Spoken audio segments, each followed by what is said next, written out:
Welcome to episode 209 of the XS Noize Podcast, where we focus on in-depth interviews with musicians, artists, and people involved in the music industry. I'm your host, Mark Millar.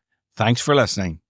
A few weeks ago, I caught up with Mark Morriss from The Bluetones to discuss their highly anticipated return to music after a 14-year hiatus, including the story behind their first new releases.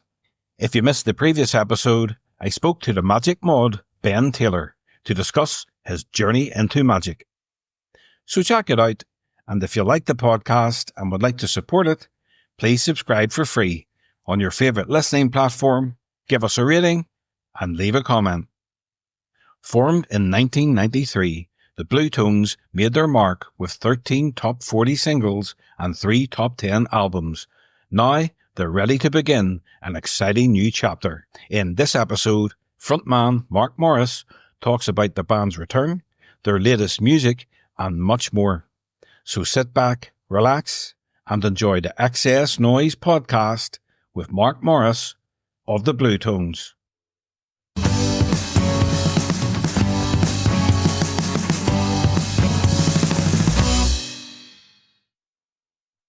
So hi Mark, welcome back to the XS Noize Podcast. Nice to be back.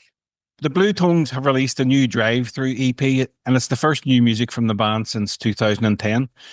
So I know you've been doing your solo stuff and the band have been on your solo tours with you, but who decided it was time to get the band back together in the studio to record new music? Well, we first started thinking about it in 2019. And the plan was to, we had a tour of Australia and Japan to do. And then once that was out of the way, we were going to go into the studio. But of course, none of that happened. And then what with lockdown and travels on restriction and blah, blah, blah. Restrictions on travel, I mean, whoops. And it just kind of, the idea got put on the back burner. And then the focus was just on to keep ticking over, to keep playing, re-establish ourselves, etc. And then, for a couple of years of that, the idea came back to the surface about us recording. And I think what was the real catalyst for that was the fact that we found a new place to rehearse and we found a new place to record. Or all in the same. It's an old house, a big old house out in Surrey, which our long-term collaborator, Gordon Mills, was now working from because the people who own it wanted to branch out and they let musicians use part of the house to work in. And we came across it. We were able to store our stuff there. And being in this place, having always sort of rehearsed in London, in the city, and it's always been a bit of a commute, to a city, going to this new place, it gave us a new sort of energy, if that's, not sounding too kind of up in the clouds, but it really did. Just the fact that we were rehearsing with natural light going into the room and being, away from people, away from shops, away from distraction, away from the hoi polloi, it kind of accelerated this idea that we should record again because we've got a place now. This place makes perfect sense.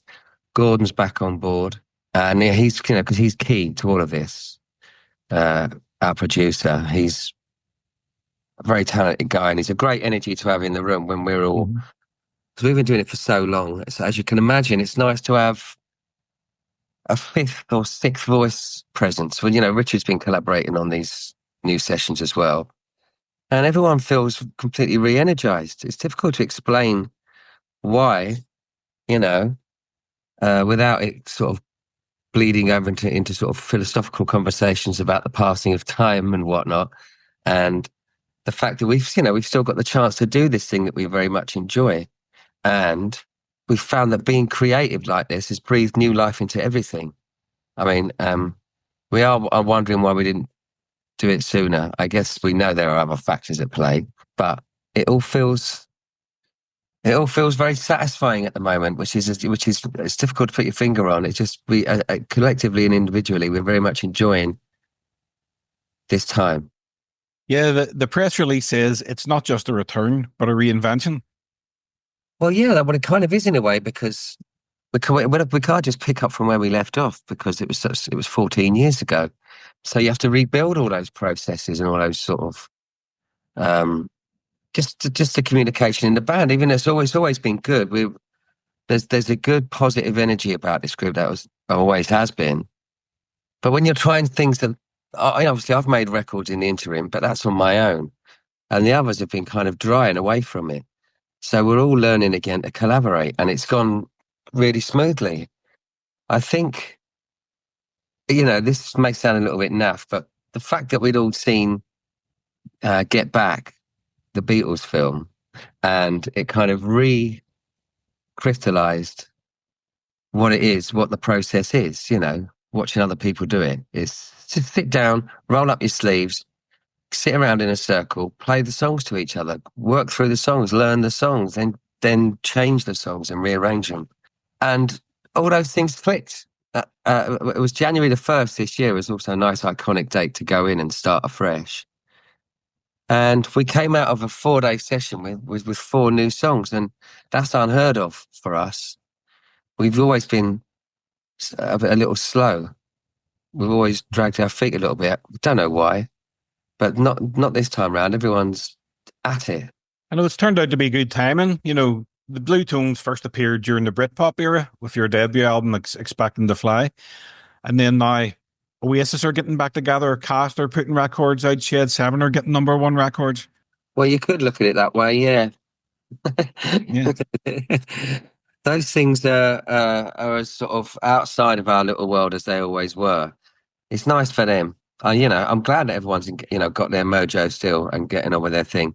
But it's nothing to do with us. You know what I mean? It's not been an incentivizer or anything like that. But good luck to everyone.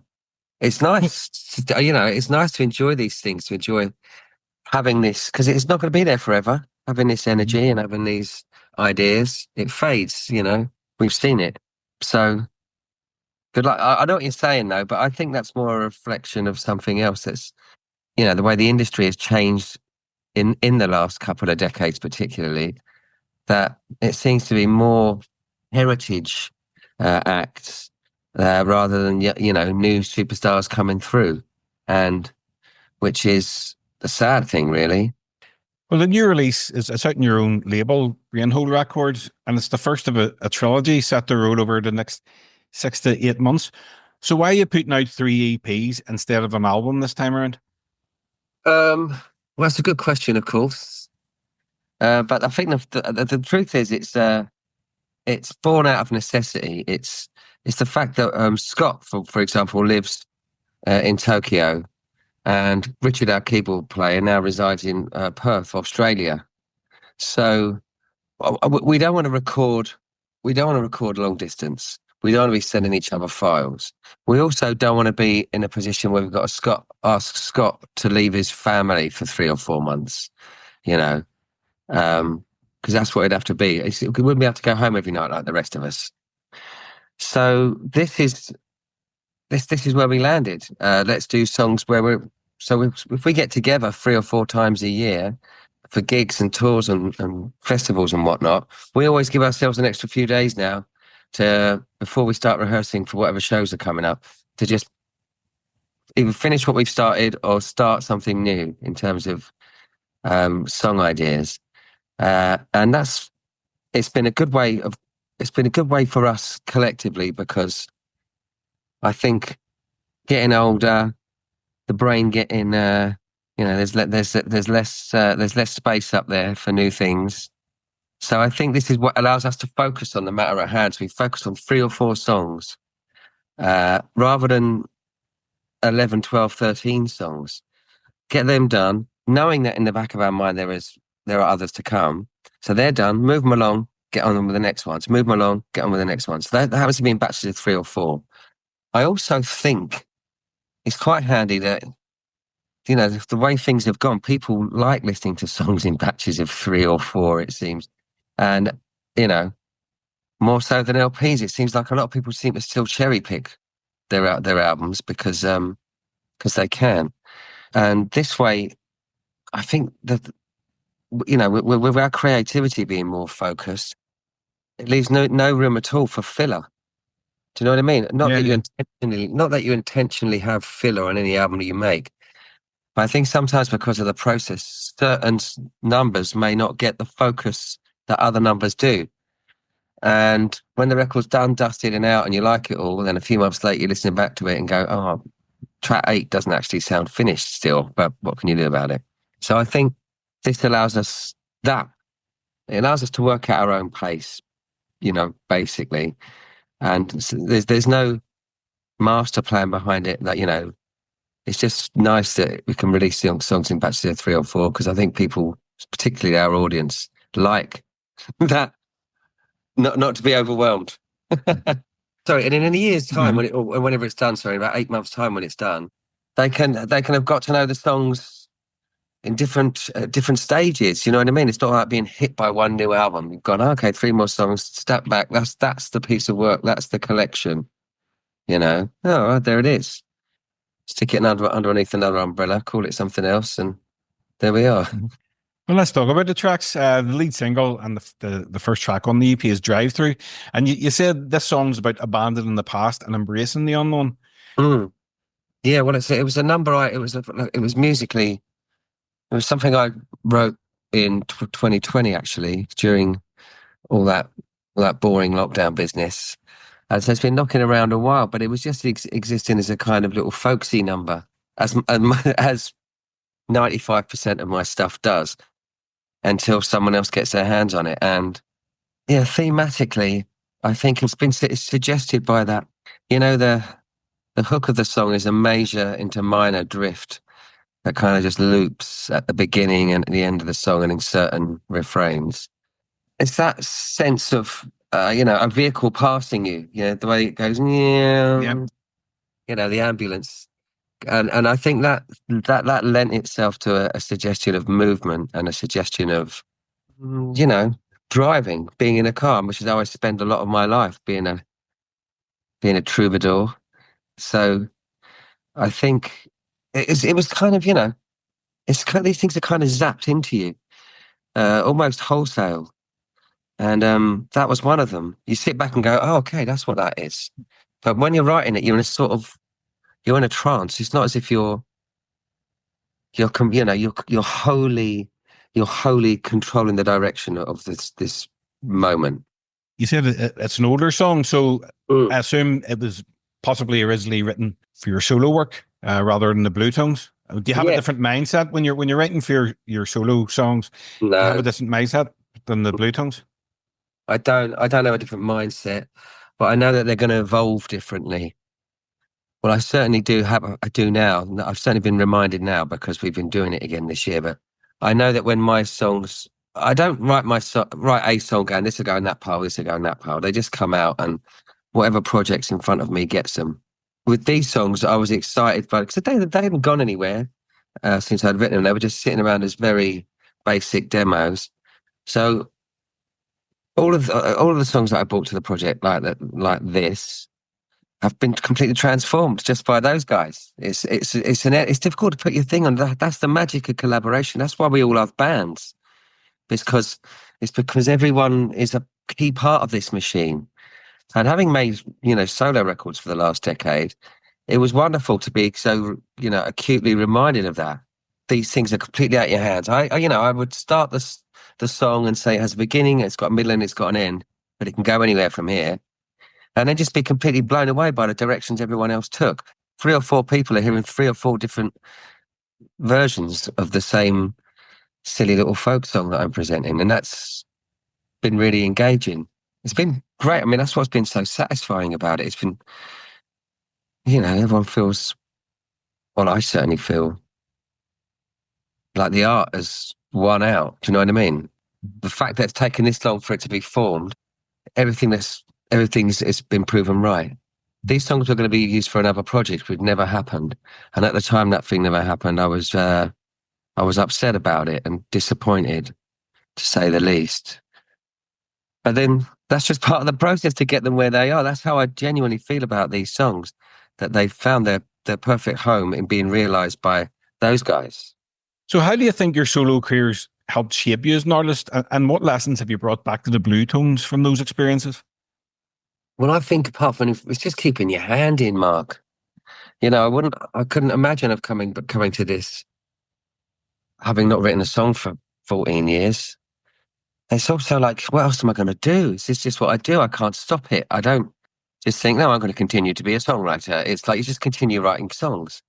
And I've always collaborated with Gordon, who we're working with again on this project. And our relationship and our working relationship has got incredibly tight and incredibly, we're able to second guess each other, and we're able to, and the communication is just really quick, and everyone's slotted into that really quickly because everyone knows Gordon in the back. We've known him since, I'm trying to think what year, since 1999, I think, when we recorded first time with him. So for me personally, I just think as a songwriter, you just get, you've tried so many things. It's and it's not like you've got many. It's not like they're tricks that you fall back on, but you do learn things. You do learn.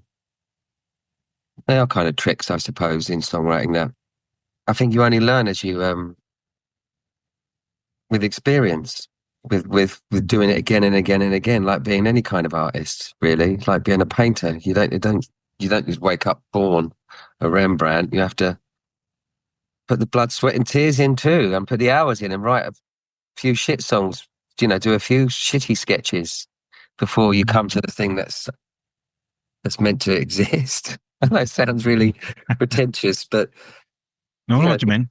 You know. What can you tell me about Madeline?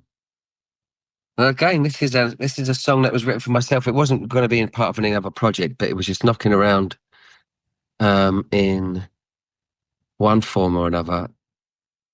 It's a song about loneliness, and it's a song about sitting on secrets.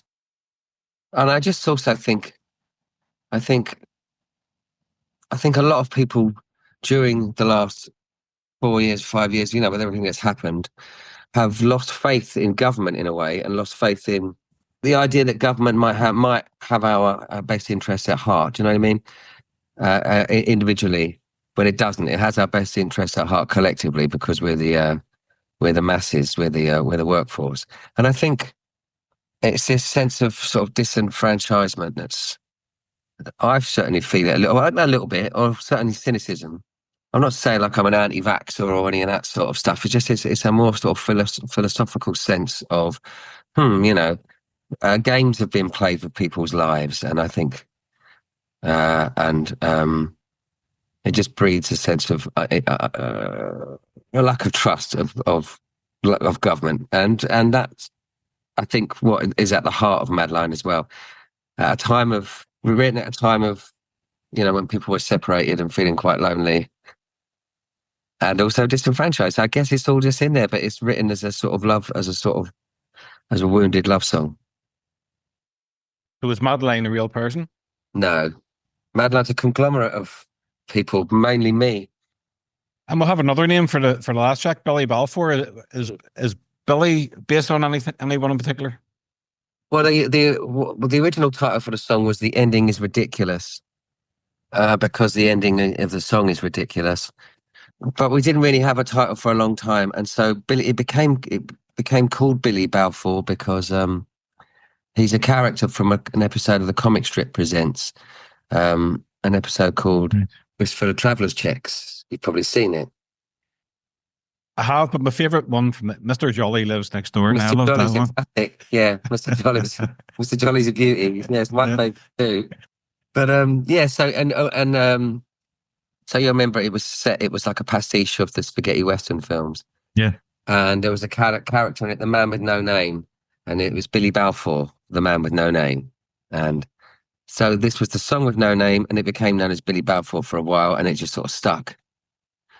Well, I prefer the other type. I prefer the ending is ridiculous, but everyone else liked Billy Balfour. It's a democracy. It just doesn't work. Maybe that could be another song. I mean, is there a word or a phrase you've always wanted to put into a song, but you haven't yet? I think that's a good question as well. No, because I'm always slipping little things in there, little silly words and unusual things. Is there? Well, no, because I've done it. I've done it again on this. EP number 3, we've written a song where I had the title for the song ages ago, but just got to write a song that goes with it. And I can't tell you it now because it will spoil the surprise, but I've done it. I've done it again.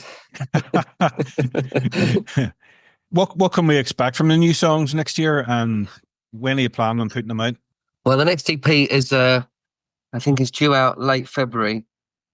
And there are 3 songs. There's a song called In the Cut, there's a song called Cheap Hotel, and there's a song called Go Slow.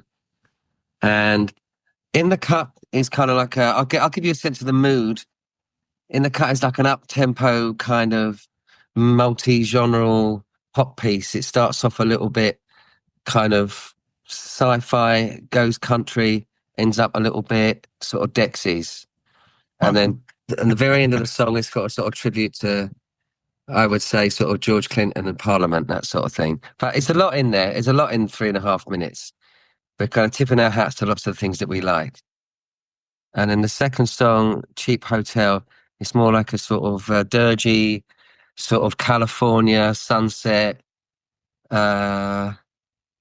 Think, sort of Teenage Fan Club, sort of bandwagon-esque era Teenage Fan Club, sort of swampy rock, but with pretty sort of Laurel Canyon-esque harmonies, that sort of thing.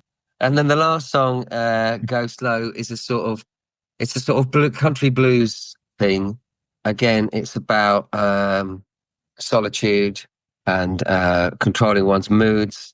And it also features a nice disco breakdown 3/4 of the way through the song. So we're still having fun. Well, there's just lots happening in those songs. Yeah, there is. Yeah, there is really. We're having fun with it all. I can't wait to hear them. And they're all recorded like with us just stood around in a circle as well. There's no trickery. Obviously there's overdubs and whatnot, but we get the bed of the songs down just the old-fashioned way, just blasting them out. We don't need much separation and that sort of thing. It's just working all right. So with these songs, are the band just jamming? He's jamming in the rehearsal room, and then you're listening back, and then your lyrics are just coming to mind for you. Yep, that's kind of. Yeah, it's for a couple of these numbers. A couple of them I brought to the room and they're fully formed. But otherwise, one ones, yes, I'm just doing that and I'm writing lyrics, on the fly in the room and then taking them home, shaping them, banging them out, staying up all night and then coming in the next day with something almost finished. It's been really energizing. Trusting that process, which is not how I've really worked before. I've usually spent too much time mulling over things, but this has been great just to do it a much more spontaneous way. I can't wait to hear them. They sound very interesting. Cheers, Mark. The Bluetones you've released 6 studio albums prior to the Drive-Thru EP. Mm-hmm. So I'm going to mention a few, and can you just tell me briefly what comes into your mind when I mention each one? Mm-hmm. So we'll have to start with Expecting to Fly. What comes into my mind? Twinkly. It twinkles, that one. It's got a nice twinkle to it, that album. Looking back at that album, how did it feel, to have such a massive debut album? And did you ever anticipate the impact it would have? It's not something I think about that much, to be honest with you. It was such a long time ago. It would be odd for me to sort of continue to have it dominate my life after all this time. And no, we never saw it coming. We absolutely did not see it coming. Even when, with the success of Slight Return, which really blew our socks off, it was like, what? We thought it was a conspiracy. No, we like to think that it's just a nice piece of art that people have taken to their hearts.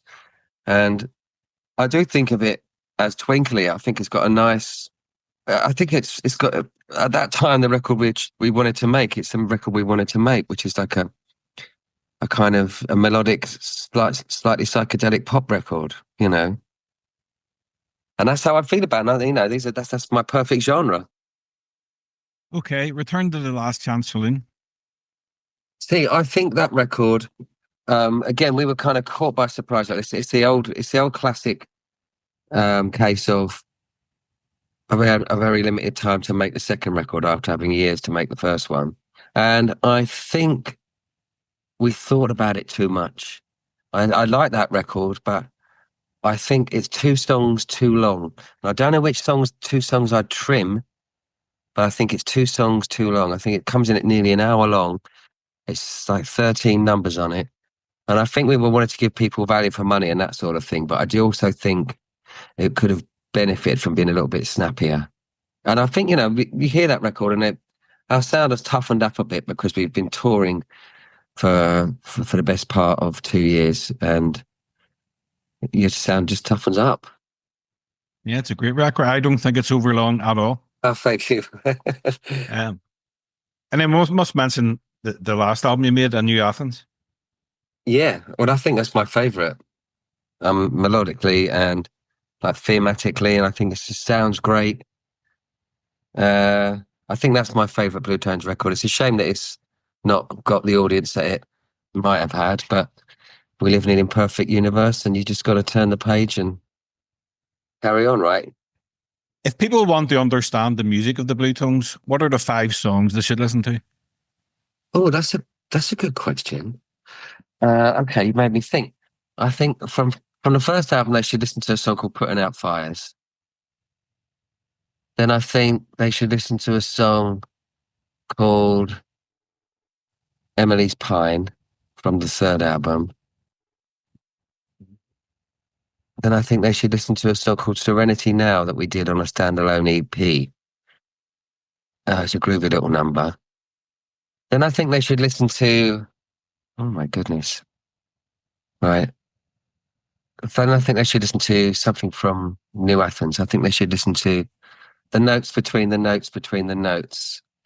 And then I think I should listen to Drive Through, from the new EP. I think that gives you a sort of sense of sort of ambition we have as a little sort of garage group. We try to be a little more ambitious with some of our arrangements, and we certainly do have a penchant for the psychedelic. And I think those sort of songs highlight it. Is there a line from one of your songs that you really like, but nobody seems to mention? Oh yeah, okay, that's a good question. There are a couple. I like the opening lines of. There's a song we've written on an EP called Autumn Tones, and I like the opening couplet from that. And it's similar because it deals with the passage of time, and the line is autumn wearing his badge of decay smothers summer and sends her away. Emerald trees turn to gold on the leaves as the light starts to shrink from the day. And so it's just describing the change into autumn, right? But I think it's quite pretty. Yeah. It's quite Elizabethan. And it's similar to another line I'm really pleased with, which is from another song called, the song is called Favourite Son, and it's a B-side. And I wrote it just after Ed's became a father, because he was the first one in the band to become a father. And he'd had a son, Ben, who now plays in a brilliant band himself. And the line was, the days of our lives are but leaves in the wind, collected and binned. Very good. Is it pathos or bathos? I can't remember. Pathos. Yeah, there you go. If you could go back and re-record any track with an entirely different genre in mind, what would it be and how would it sound? Oh, that's a good one. I'll tell you what, we've often done one of our songs, If, would sound good as a disco song. We've done it in rehearsals in a disco style. Sort of in a boom, boom, boom, boom, and it does sound all right. It feels nice to play as well.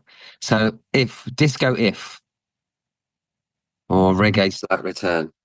I would like to hear both of those. Definitely. They're definitely bonus tracks. I was going to say B-sides, but B-sides don't exist anymore. Sadly. Yeah. Well, they do. No, they don't actually. No, you're right. I was going to say, because the EP format sort of suggests a B-side, doesn't it? Or two B-sides. But no, it's an EP. It's a collective. It's a whole collection. You've been on tour. So how's the show's been going? I know you're doing some acoustic shows before Christmas. Is that correct?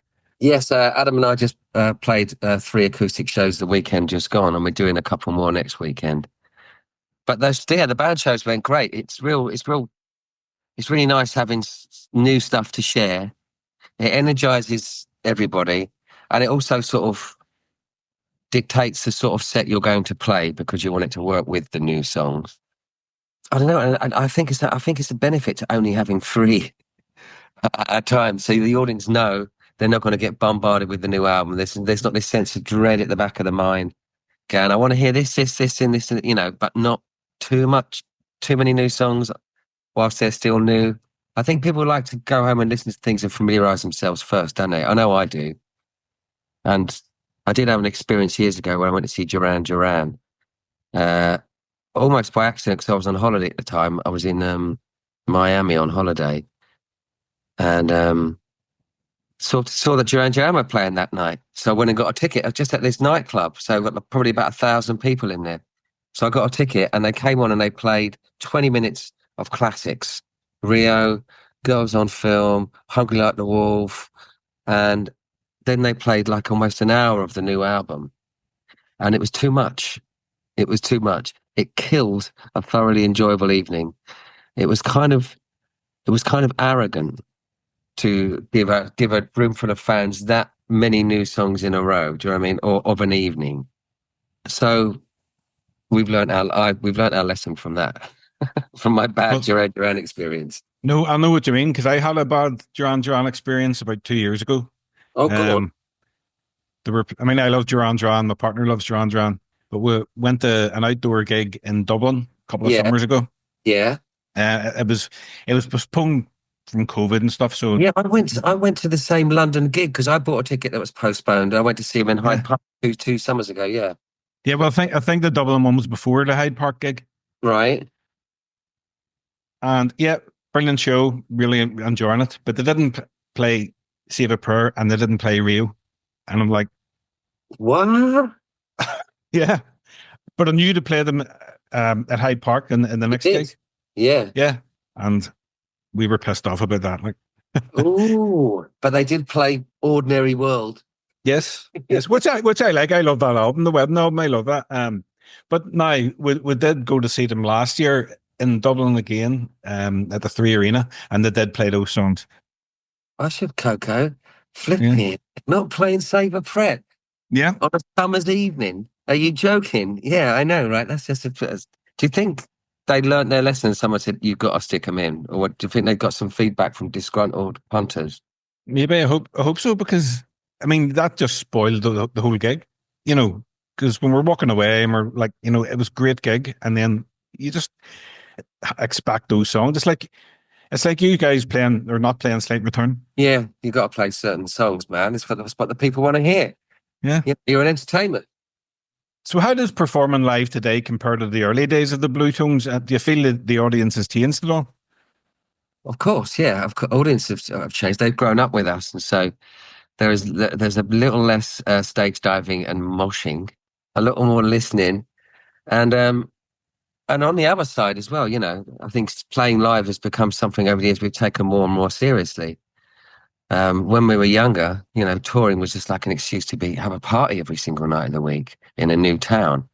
I mean, and you'd always set up with the best intentions. It's like, oh, tonight, take it easy. But you'd get there, you do the gig, you'd be so excited in a new town or a new city that you'd go out again. But now everyone seems to sort of really respect the show now. And we look after ourselves a lot better. We prepare a lot better. And as a result, we enjoy the tour a lot better. No one's getting ill on tour anymore, which is remarkable considering we're getting, older and more frail. So I think, audiences come to listen a bit more than they did, and we come to play a bit more than we did. I like to ask my guests the following questions. For us music fans, music is the soundtrack to our memories. What song or album, when you listen to it, brings back the best memories for you? Oh, that's a good one. Well, I'll tell you one. It's the War of the Worlds album. Who did it? Jeff Wayne's War of the Worlds. Jeff Wayne's. Yeah. His record, that album always takes me hurtling back to my childhood, because it was something that my brother and I would always stick on really bloody loud whenever our mum was doing the hoovering. So it became a real favourite. I still love listening to it. And it does remind me of jumping up and down on the settee at about sort of, 8 years old. And I still love those songs. I still love the songs from that record. But that really, really takes me back to childhood. Again, I can sort of relate to that in a sort of negative way, actually. I remember my dad had it on vinyl, and I used to love looking through the artwork and the sleeves, and this, but it used to scare me a bit listening to it. Yeah, the artwork is scary. There's gore on there. Yeah. There's blood and there's terror.